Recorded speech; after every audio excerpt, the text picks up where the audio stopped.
realize that most of us were raised with, don't make me pull this car over, I'll give you something to cry about, right? And so force, coercion, manipulation. And again, in the beginning, and some of you guys I know are at the very beginning, and so I just want you to realize the struggle of making this giant philosophical shift away from force and fear and intimidation, which we were raised with, to support, assistance, and encouragement. It all sounds good, but when we're working with a child who we feel so frustrated with, it's so easy to go back to that manipulation and that fear. And so I remember the first time it said, how do I help a child be successful? I was like, well, sit down, then you'll be successful in my room.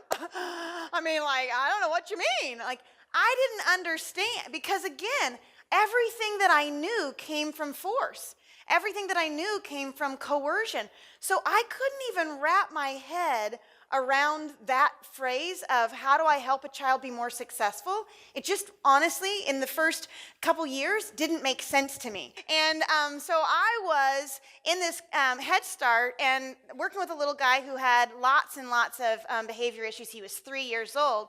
And so I was out on the playground modeling with an assistant some language and things. And so we were playing things, and I was stopping him and moving him to other things to try and help her with language about how to transition him. And we were just doing it in a small one-on-one setting. And then the grandpa came out, and the grandpa was his caretaker.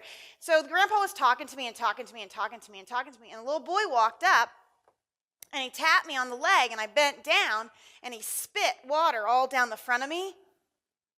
And about that minute, the grandpa goes, what I tell you, you can't do that. That's why they don't even let you come to this school all the time. You are so bad, they're not going to let you.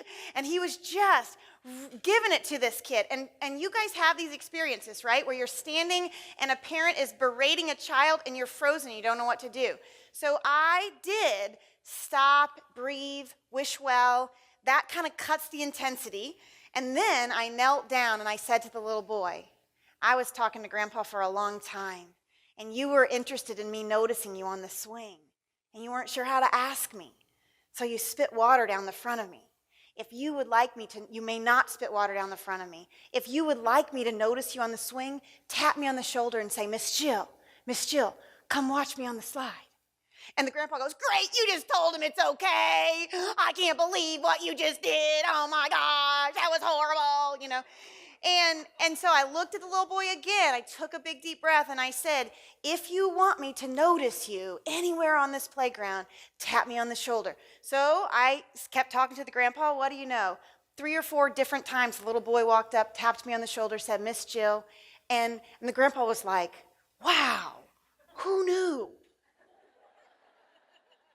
But that's what she means when she says, how did I help that little boy be successful? Do you see that I was supporting and teaching and guiding and encouraging, and I was teaching him a skill, but because I came to the situation with the best version of myself, I offered this big teaching piece as opposed to just condemning and telling him, you know, what he shouldn't do.